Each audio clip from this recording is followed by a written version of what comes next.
Welcome to Brave Healer Productions. It's time to experience what's possible.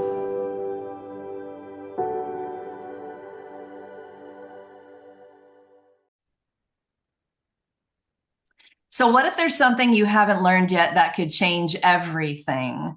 Welcome, everyone. I'm Laura DeFranco, the CEO of Brave Healer Productions Publishing, where we are helping the world experience what's possible. And here today to help me with that mission are some of the amazing poet authors of one of our newest books.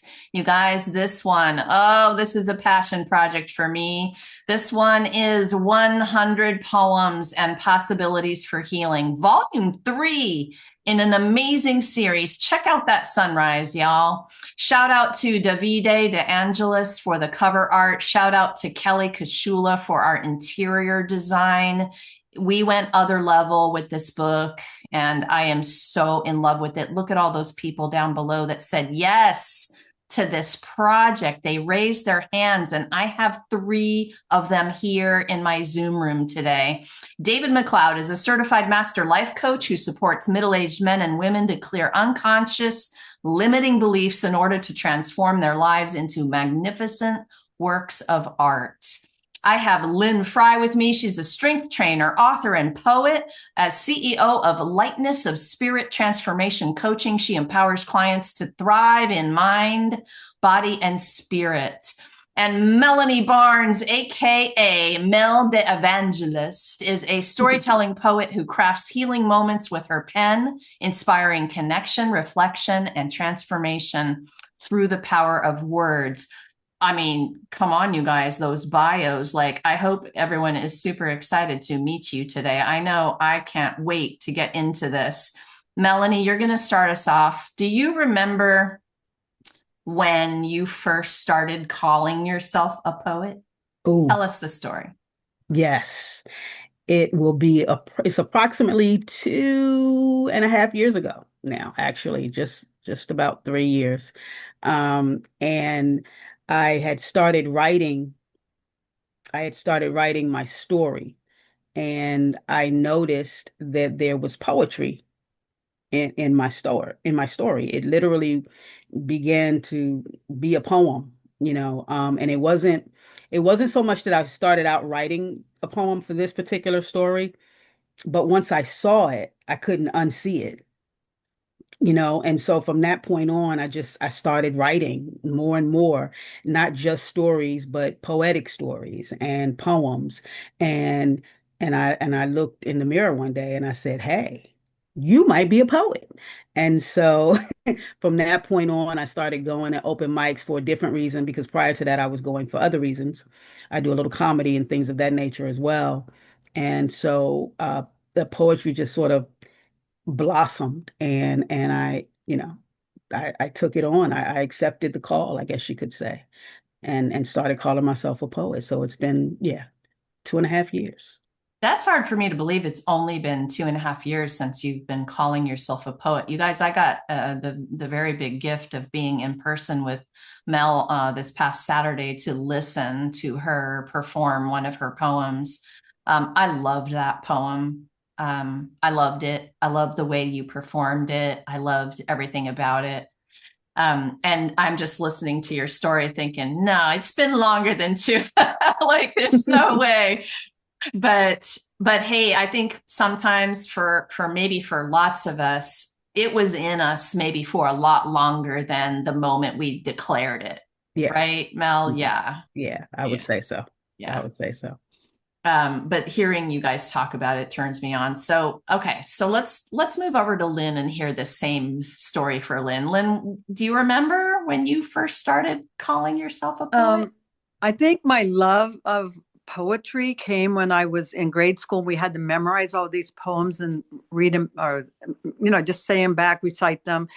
And I think in that there was just this melody in it, and it's just really exciting play with words. And so that really started it. But to be called a poet, I think I'm more of an author, and I really the same as Mel. It's been only a few years because I just called myself an author, but then it's like, we would play this game, give me a name, give me a word, and I'll turn it into a poem and just, rhyming. And then I realized a few years back in college, just a few, that it didn't have to be a rhyme. A poem can be whatever you want it to be. And that really opened up, like, it's like, oh my gosh, this is just so much fun. And so I'm not sure when I called myself a poet, but I just know how long I've been just enjoying the journey of discovering it and writing it and now being published. So thank you. Okay, y'all, because listen, sometimes I know you've all heard the very opposite story about school, about how you got completely turned off from poetry back then because you had some teacher making you memorize things and spit it back out or analyze. That, for me, it was like, why do we have to try to figure out what this means? Right? And so I love actually hearing stories of good teachers. Do you remember the teacher, Lynn? Do you remember their name? Mrs. Sugarts was one of them. She was my main one. Yes, Mrs. Sugarts. Mrs. Sugarts, then, we love you. Thank you for inspiring Lynn to actually love right? Yeah. Right? Yeah. I do. I appreciate her still to this day for all her help and enthusiasm. I will always shout out an awesome teacher. All right. Okay. So David, your turn on this one. Do you remember when you started calling yourself a poet? It's interesting. As I was listening to these other two ladies talk, I realized I don't think I've ever taken on the mantle of the word poet. I recognize that I have been writing poetry in one form or another since I was about 12 years old. But I never thought of myself as a poet. When I think of the word poet, I think of people like E.E. Cummings, Robert Frost, Walt Whitman, Langston Hughes. And then more recently, I've been exposed to some of the, what do you call them? I don't know, like Rumi, for example. Rumi and Hafiz and Mirabai, people like that who are more into the kind of spiritual poetry. And one thing I will say is I really loved poetry in school. Learning the rules, learning, the iambic pentameter and all that kind of stuff. I found, I challenged myself. Try to find words that rhyme exactly with some other word and keep the same rhythm. And for that, I actually started writing music, writing songs. And when you're writing a song, it kind of has to be a little more structured. I mean, I guess not really, it doesn't have to, but it works better, I think, if it's structured. So I love, it's like fitting puzzle pieces together for me. Can I make a poem, just a 4-line poem that rhymes, where all the lines have the same rhythm? Can I write a poem like that so that it makes sense? And the answer is yes, I can do it. It's not necessarily easy, but I can do it. And so a lot of my own poems have emanated out of my journaling. I realize, when I was watching your promo video today about that, and you were talking about how your own poems came out of your journaling, I thought, wow, that's interesting. So my journal entries are all poems in a kind of a loose sense of the word. So I guess, yeah, I'm a poet. But I don't. Yes. I love writing. I'll just say that much. And sometimes it comes out as prose, and sometimes it comes out as poetry. I love that, David. Thank you. And thank you to all three of you. These chapters are beautiful. You've poured your hearts and souls onto these pages. And for everyone out there, about this book, you're going to get a story from the poet about their poetry journey. Then I asked them to gift us with 4 beautiful poems, and then they're going to prompt you, the reader, to dip your toe in, write a line or two.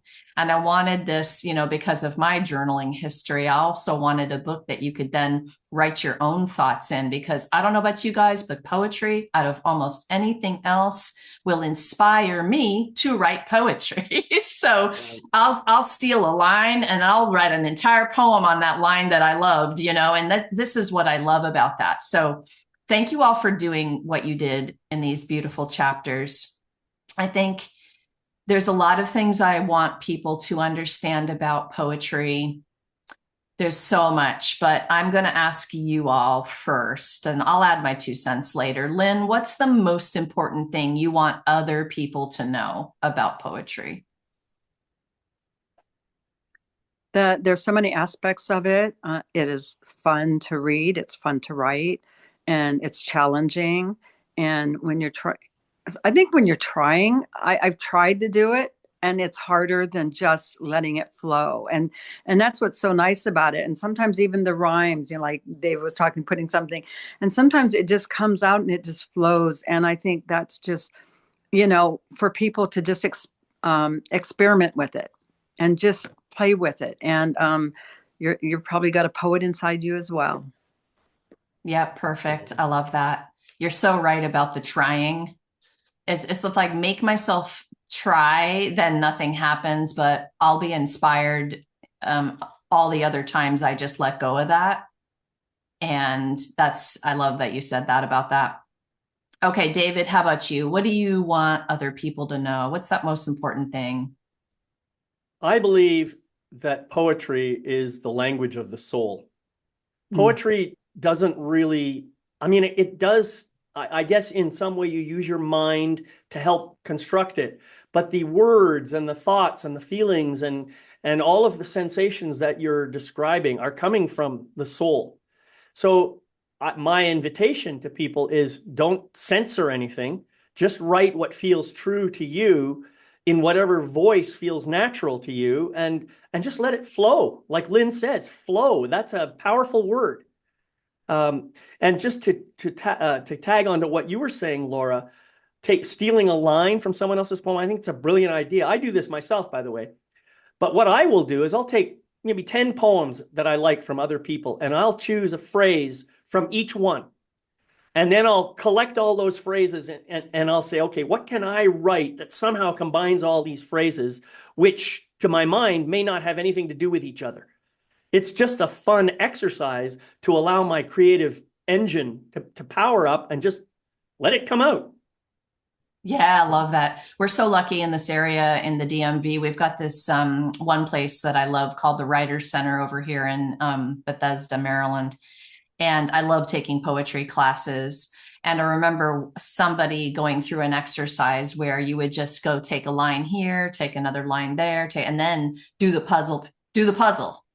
And how would you put those together? And what words would you change? And really, there was no rules after that. It was just like, what line did you love? Exactly. Okay, well, and I love this process of playing like that, so fun. Melanie, what's the most important thing you want people to know about poetry? Well, if I piggyback off of everything you guys have said, I would say one of the most important things is that I believe everyone can write poetry. I really do. And I think I'm learning that more and more as I study, because there's so many different forms. It can rhyme. You can do the mirror poem. You can do it. So it's if you can, as Lynn said, let it flow. If you can get into that space where you're not worried about how it's going to sound or how it's going to read, you just write and allow, as David said, just allow the words to come to you. Then when you put them down on page and see them, and it's almost like you see the arrangement from the gathering of everything, right? Whether it's your words or words from somewhere else. And once you see that, I think it sort of gives you that self acceptance or self recognition that, hey, I can really do this. Mm-hmm. So I think that just letting it flow, and knowing that everybody has a poet inside of them, and it doesn't have to sound like the next person's in order to be poetry. Exactly. 100%. Mm-hmm. Well, my version of this answer is 2 words: no rules.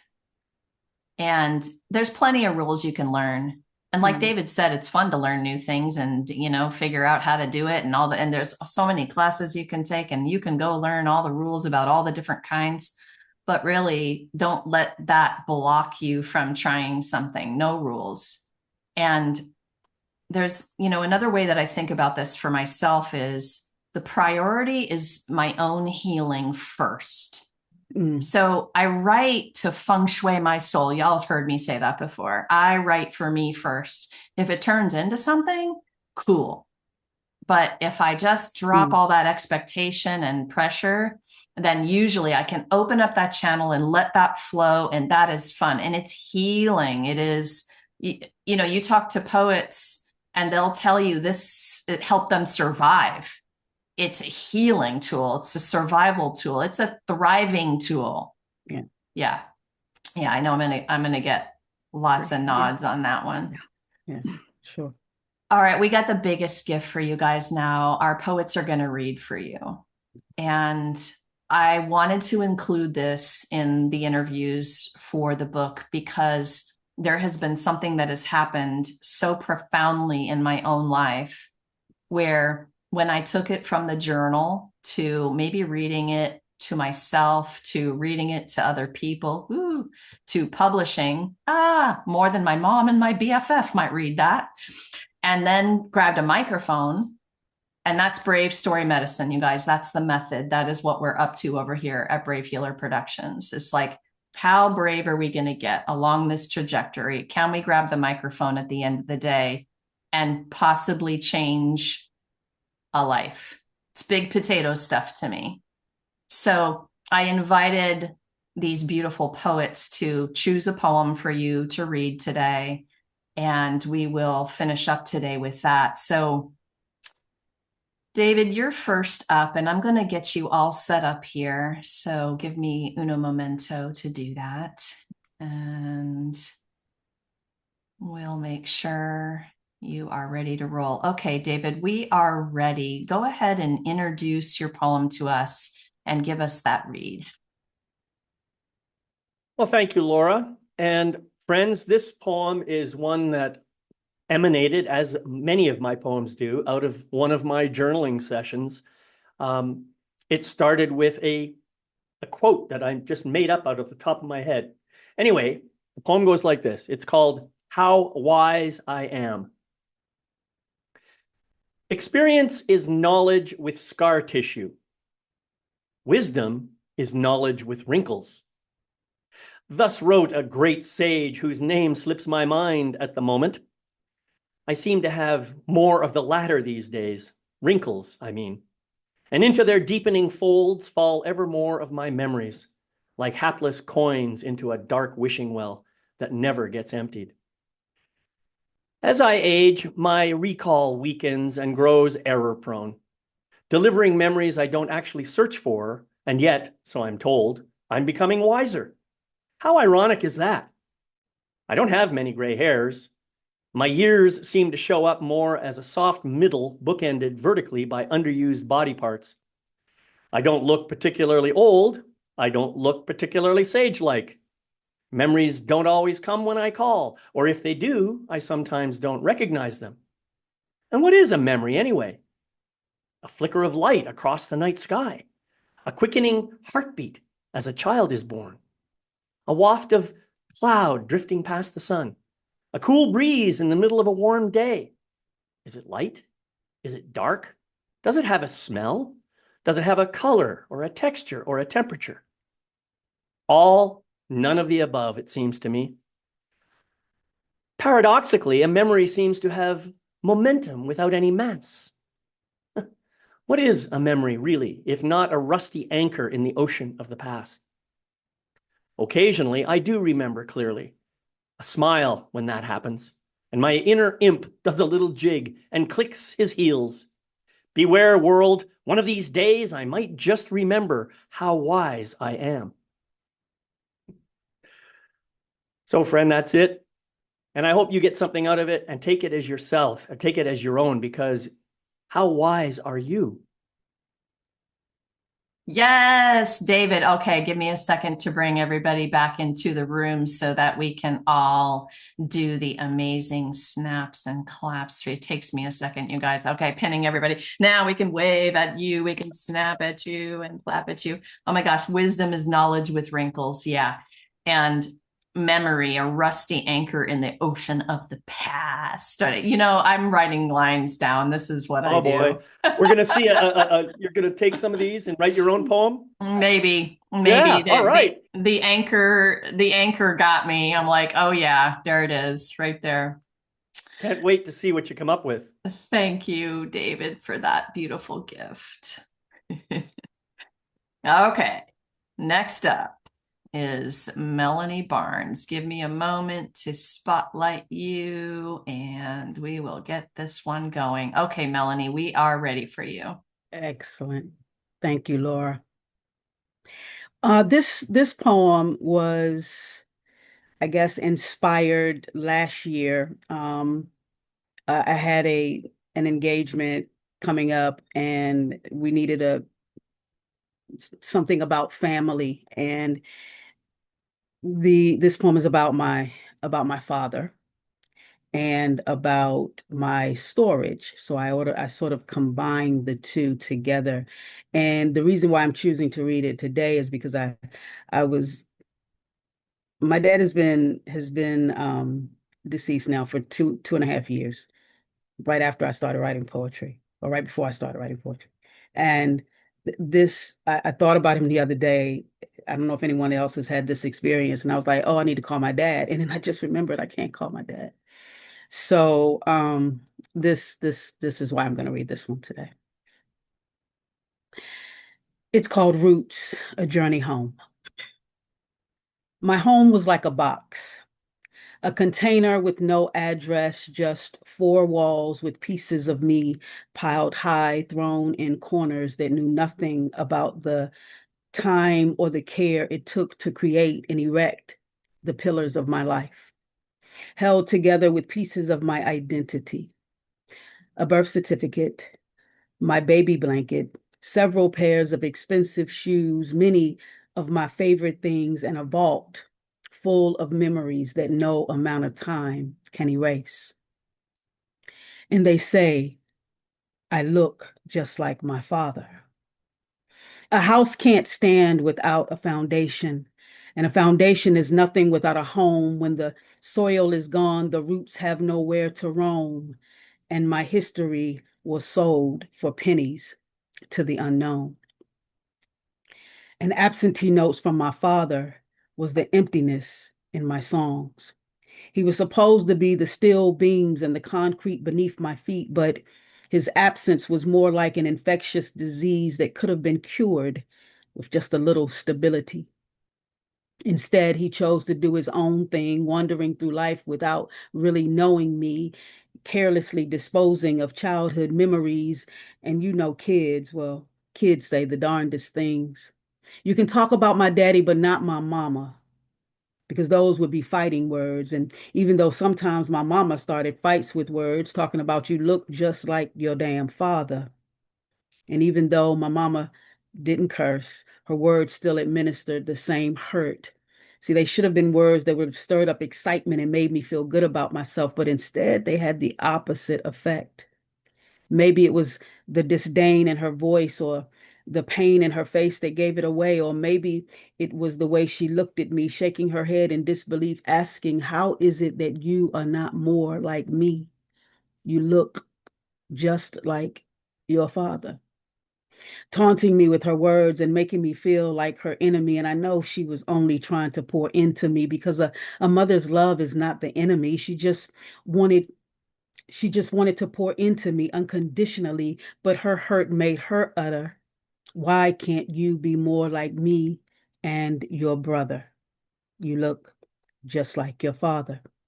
They say that absence makes the heart grow fonder. Well, my heart grew leaps and bounds, but just like puzzles with missing pieces, your absence left a gap and was the reason. Seasons were misleading, promising me warmth, but delivering cold. And my untethered heart grew old from the lies it was told. It receded, gradually leaving me to believe that I must be the reason. until grace gave me back the missing pieces, whispering, "You are not the season's reason," and cleansed my heart of the debris that fell from the lack of childhood memories with you. And in that whisper, I found the strength to go on, to reach for what remained tucked away in my heart, and we met at Grace's bridge.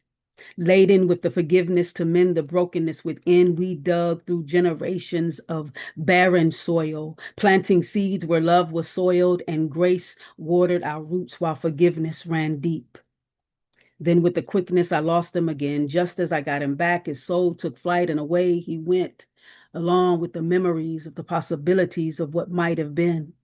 So I was forced to rebuild again without him. But this time, not with bricks or steel, but with the echoes of my father's laugh, the blessings from my mother's heart, and the strength of my own resilience to dissolve the past and let go of what was once broken. And with that, I rewrote my identity, gradually healing each part of me, coming to the conclusion that home is not a place, but that space tucked away between belonging and grace, filled with the feelings of love that can't be erased by time, leaving me with the feeling that even broken things can bloom. Sometimes people don't live long enough to make amends, but by the grace of God, my dad did. Poem. Oh, Melanie, thank you so much. That was amazing. One moment while I get everybody up here to give you some snaps and claps. All right, you guys. Oh my goodness. Sometimes a poem, I'm leaning into the screen first of all, so that's my, like you got me. My posture is changing because I'm like moving in to hear you. I want to hear everything, and sometimes I can't write it all because I'm so in it that you're bringing up things in me. This is how poetry goes sometimes, and this is the gift of it. I lost my dad 3 years ago. And so it was like, oh, okay, Melanie's giving me a gift today with this poem. So thank you, Melanie. Oh, you're welcome. Thank you. All right, Lynn, let's get you set up here. Okay, we are ready for you. Okay. Thank you, Laura. This poem is one, and just to let people know how simple it is, I was visiting my sister, and this beautiful breeze was swaying in the trees, and it just said, pick up a pen and write. And I thought it was going to be about a tree, but this is what came out of this poem. It's called Summer Breeze. The warm July breeze was a delicate and sweet caress on her bare skin, while gently lifting the flowing fabric of her summer dress. It captured her thoughts, reminding her of her lover's deliberate and stimulating touch that transcended her to a state of pure delight.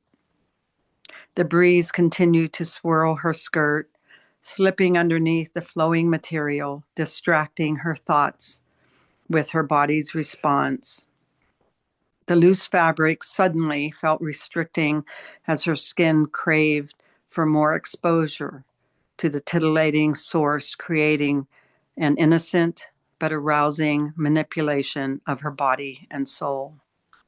The spontaneous pleasure of this simple caress erupted into excitement for her senses, enveloping her body in a way that controlled her mind. Standing there, mesmerized in time and space, she felt no boundaries to her existence, merely a creature content in receiving joy in this moment of pure delight. Poem. Thank you. Thank you, Lynn. Okay, I got a thing about that poem. Holy moly. So you all help people feel. Yeah, please. Let's do it. Those snaps, claps. I almost forgot. I was so feeling it. But I'm not like a dress gal, but I felt the breeze in the skirt. Like it was like as soon as you said that, I'm like, oh, I mean, she just pulled me in through her portal, and I'm like standing there in this dress. And yeah, that's the gift of poetry. Lynn, thank you. It was beautiful. Thank you. So to all of you today, thank you so much for what you do in the world and for being here today to share your poetry, to share your hearts. I want everyone to know that this is way more than a book. 100 poems and possibilities for healing. This is also a very generous community of people who will answer a question, who will carry on the conversation, who will talk to you about poetry. I have everybody hooked up with their websites down below. Please go explore. Go click on their sites, see what they're up to. It is a lot of awesomeness. And that is what I love the most about these books, is the community of awesome people, because I feel like I'm in family every day, right? We also hope that you hop over to Amazon and grab your copy of 100 Poems and Possibilities for Healing. You guys, some of the royalties, a portion of our first quarter from the launch is going back to the InkWell. And the InkWell founder, Miss Cayenne Thomas, is my nonprofit partner. And so the sales of this book right now have an even bigger ripple. The InkWell works with youth in our area with therapeutic writing, healing the world one journal and pen at a time, right? So you can see how our missions mesh so amazingly well. So grab your copy of the book, and hey, you might be a poet and maybe you're ready to share your brave words in our next collaboration. Please come on over to bravehealer.com and check out what we have going on. Lastly, today, everyone, remember, your words change the world when you're brave enough to share them. So it is time to be brave. Beautiful. See you next time, everyone. Thank you, Laura.